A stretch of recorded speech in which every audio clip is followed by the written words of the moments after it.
The train lurched forward from the station platform in a hiss of steam and iron, carrying its passengers westward through the golden plains of Montana Territory, and Sarah Whitfield watched the world blur past her window with the practiced stillness of a woman who had long ago learned to hide her grief behind good posture. She was 31 years old, dressed in morning silk the color of a bruised plum. Her gloved hands folded in her lap atop a velvet reticule that held more money than most men in this car would see in a decade, and yet for all her wealth, she rode alone. Her husband, Charles Whitfield, had been dead 8 months now, thrown from his horse on the very ranch he'd built from nothing, and the cattle empire he left behind had become both her fortune and her prison. She was traveling to Helena to meet with lawyers about the estate, and she had paid for a private compartment specifically so that she would not have to endure the company of strangers, their pity, or their calculations of her worth. It was at the next stop, in a dusty rail town called Miller's Crossing, that her plans fell apart. The train was overcrowded, a cattle drive having flooded the town with ranch hands trying to get home, and the conductor came through the cars apologizing profusely, explaining that compartments were being consolidated, that some passengers would need to share. Sarah opened her mouth to object, to remind the man that she had paid handsomely for privacy, when the door of her compartment slid open and a man stepped through with 2 children trailing behind him like ducklings following their mother. He was tall, sun-weathered, dressed in a canvas coat gone soft and pale from years of use, and he held his hat against his chest with an apologetic tightness in his jaw that told Sarah he did not want to be here any more than she wanted him. Behind him came a boy of perhaps 8, thin as a fence post, and a girl no older than 5, clutching a rag doll with one button eye missing. The man's name, the conductor explained hurriedly, was Jacob Reed, and he and his children had nowhere else to sit. Sarah's first instinct was refusal. She had not survived 8 months of vultures circling her late husband's estate by being soft, and she opened her mouth to say as much, but something in the little girl's face stopped her. An exhaustion too old for such a young face, dark circles beneath eyes the color of creek water, and a way of pressing herself into her father's leg that spoke of a child who had learned the world was not always safe. Sarah closed her mouth. She nodded once, curtly, and gestured to the bench across from her own. "Much obliged, ma'am," Jacob said, his voice low and rough like gravel dragged across stone, and he settled his children onto the seat before taking the spot beside them, as far from Sarah as the small compartment would allow. The boy, whose name she would later learn was Thomas, stared at her morning dress with open curiosity, while the girl, Emily, buried her face in her doll and refused to look at anyone at all. For the first hour, the compartment held only silence and the rhythmic clatter of wheels on rail. Sarah kept her eyes on the window, cataloging the passing landscape.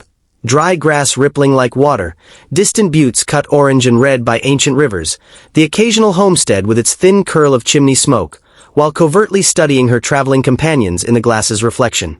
Jacob Reed had the look of a man who worked with his hands and had not slept properly in some time. There was a tightness around his eyes, a way he kept glancing toward the children as though counting them, making certain they were still there.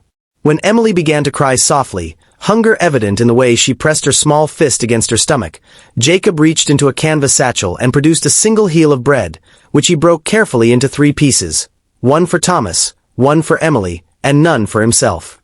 Sarah's chest tightened at the sight. She had eaten a full breakfast that morning, eggs and ham and fresh coffee served in her private car, and she had actually complained, that the coffee was too bitter.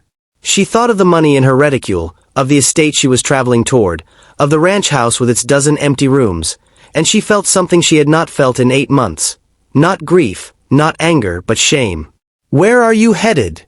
she asked, breaking the silence before she could stop herself. Jacob looked up, startled, as though he had forgotten she could speak. "Helena," he said.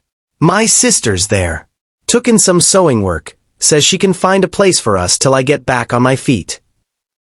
He hesitated, then added, with the reluctant honesty of a proud man forced into humility, "Lost my wife to the fever last winter. Lost the farm to the bank 2 months after that.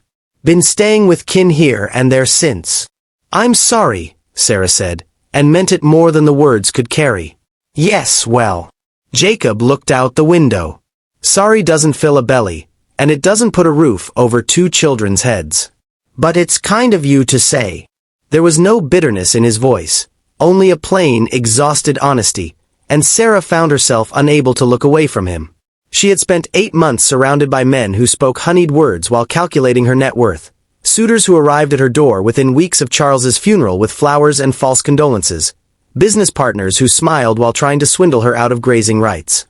Jacob Reed, sitting across from her in a coat with patched elbows, holding his hunger like a private shame, wanted nothing from her at all. He had not even asked her name. By the time the sun began its slow descent, painting the compartment in amber light, Emily had fallen asleep against her father's arm, and Thomas had worked up the courage to ask Sarah about the brooch at her throat, a small cameo that had belonged to her mother. She found herself telling him the story of it, of her mother's girlhood in Boston, of the ship that had carried her family west, and Thomas listened with the rapt attention only children give to stories, forgetting for a moment that he was a boy with a dead mother and a father counting coins that did not exist. Jacob watched this exchange with an expression Sarah could not quite name, something between gratitude and grief, as though the sight of his son laughing reminded him painfully of what had been lost. When the dinner service came through the car, Sarah did something that surprised even herself. She ordered 4 plates instead of 1, and when the porter set them down, she said simply, "I find I've ordered too much. It would be a shame to waste it," and pushed 3 of the plates toward Jacob and his children before he could refuse. His jaw tightened with pride, and for a moment she thought he might send the food back, but Thomas was already reaching for the bread, and Emily had woken at the smell of stew, and whatever protest Jacob might have made died in his throat. He ate slowly, deliberately, watching his children eat their fill before he touched his own plate, and Sarah understood then that this was a man who would go hungry 100 times over before he let his children feel even a moment's want. Night fell across the Montana plains, and the train rocked on through darkness broken only by starlight and the distant glow of scattered ranch houses. Emily had fallen asleep again, this time curled against Sarah's side without anyone quite deciding it should happen, her small head resting against the black silk of Sarah's morning dress, and Sarah found she did not mind at all. Thomas dozed against his father's shoulder, and for a long while, Jacob and Sarah sat in comfortable silence, 2 strangers bound together by the accident of an overcrowded train, watching the darkness slide past the glass. "You're very kind," Jacob said finally, his voice barely above a whisper so as not to wake the children. "More than most would be, given the difference in our stations." "Grief doesn't care about stations," Sarah replied. "I buried my husband 8 months ago. Every day since, people have looked at me and seen only the ranch, the cattle, the money. You're the first person who's looked at me and seen a woman who's simply tired of being alone." Jacob's eyes met hers in the low lamplight, and something passed between them that neither had words for. Recognition, perhaps, of 2 people who had each learned to carry their sorrow like a stone in their chest, silent and heavy and impossible to set down.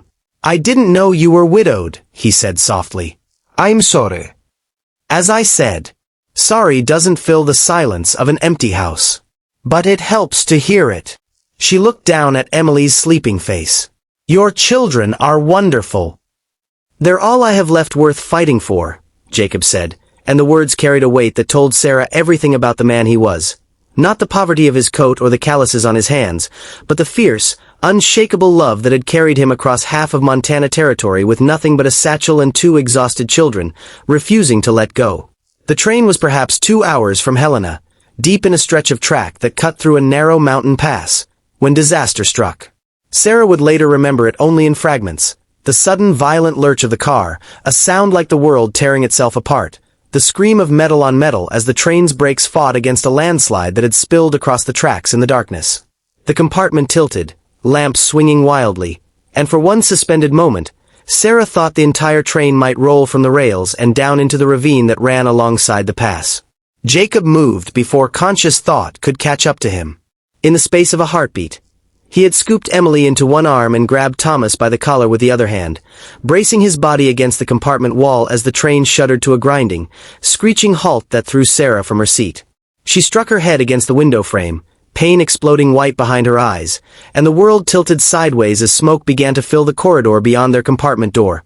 Not from fire, she would later learn, but from the friction of the emergency brakes and the dust kicked up by the landslide, though in the chaos of the moment it seemed like the train itself was dying around them.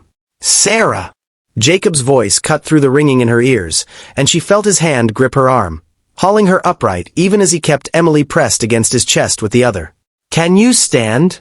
We need to move now. There's a car ahead that's derailed. It's blocking the door. We have to get out the window before." He didn't finish the sentence, but she understood. Before whatever damage had been done to the cars ahead spread backward through the train. Before the smoke thickened. Before the worst happened. Sarah's head swam, blood trickling warm from a cut above her temple, but she nodded and pushed herself to her feet. Jacob kicked out the already cracked window with the heel of his boot, clearing the glass with his coat sleeve wrapped around his fist, and in the chaos of shouting passengers and hissing steam, he lifted Thomas through first, instructing him firmly to run to the trackside and wait, then passed Emily out to a porter who had appeared outside offering steadying hands. When it came Sarah's turn, her legs buckled beneath her, the blow to her head worse than she'd realized, and she felt herself falling before Jacob's arms caught her, hauling her against his chest with a strength that belied his lean frame. "I've got you," he said, low and fierce against her ear. "I'm not letting go." He carried her the last few feet to the window himself, easing her through with a care that contrasted sharply with the urgency of the moment, and outside, in the cold mountain air lit orange by the emergency lanterns passengers were lighting along the tracks, he did not release her even once her feet touched solid ground. He kept one arm around her waist, supporting her weight, while Thomas clung to his leg and Emily wept into his shoulder, and it was in this position, the four of them huddled together on the gravel embankment, smoke curling up from the stalled train against a sky littered with impossible stars, that the true damage was assessed. The lead car, where a family of 6 had been traveling, had taken the worst of the landslide's impact. Sarah would learn later that 3 passengers had been seriously injured, though none, by some mercy, had died. Her own compartment, positioned further back, had escaped with only the violence of the sudden stop. "You saved my life," Sarah said, once the immediate danger had passed and they sat together on an overturned trunk someone had dragged from the baggage car, a borrowed blanket around her shoulders, the cut on her temple cleaned and bandaged by a doctor traveling in the 3rd car. "If you hadn't gotten me to that window, you'd have found your own way," Jacob said, though his hand had not left hers since he'd helped her sit. "Same as I would have. But I wasn't about to let you try alone. Not after you fed my children. Not after you let my daughter fall asleep against a woman she'd never have dared to bother, if she'd known you owned half the cattle in this territory." Sarah laughed despite the pain in her head, a real laugh, the first she could remember in 8 months. "She didn't bother me at all. I think I needed her to fall asleep on me more than she needed somewhere to rest." They sat in silence as rescue lanterns bobbed along the length of the stalled train, as a relief engine was summoned by telegraph from the nearest station, as the long cold hours of the night stretched toward dawn. Emily, exhausted past crying, slept again in her father's lap, and Thomas leaned heavily against Sarah's side without seeming to notice he'd done it, and somewhere in that vigil, in the shared silence of survivors grateful simply to be breathing, Sarah understood that something had shifted between herself and this stranger who had carried her through a broken window and refused to let go of her hand since. It took 3 more days for the relief train to carry them the rest of the way to Helena, the original locomotive damaged beyond immediate repair, and in those 3 days, something quiet and unhurried bloomed between Sarah and Jacob. Not the desperate, calculating courtship she'd endured from fortune seekers in the months since Charles's death, but something built instead from shared meals and small kindnesses, from Thomas's questions about ranching and Emily's insistence on holding Sarah's hand whenever they walked together along the platform at each delay. Jacob never once mentioned her wealth. He spoke instead of his dream of owning land again someday, of teaching Thomas to read the weather in the sky the way his own father had taught him, of watching Emily grow into a woman as strong as her late mother had been. And Sarah, listening, found herself wanting, for the first time since Charles's funeral, a future that had nothing to do with lawyers or cattle contracts or the endless gray business of grief. When they finally reached Helena, Sarah did not let Jacob and his children disappear into the crowded streets toward his sister's modest home. Instead, she asked him, with a boldness that surprised them both, whether he might consider a position on her ranch. Foreman, she said, though both of them understood it was an excuse, a bridge built to keep this fragile new thing between them from being severed by distance and circumstance. Jacob's pride nearly refused her outright, until Sarah added, quietly, that she was not offering him charity but a chance, that the ranch was too much for her to manage alone, that Thomas had a good eye for horses and Emily needed a home with room enough to run, and that she, Sarah, was simply tired of empty rooms and silent dinners and money that had never once made her feel less alone. It was 6 months later, in the golden hush of a Montana autumn, that Jacob Reed asked Sarah Whitfield to marry him, Not in some grand gesture but quietly, on the porch of the ranch house where Emily had taken to falling asleep most evenings against Sarah's side just as she had that first night on the train, and where Thomas had grown brown and strong from long days learning to ride.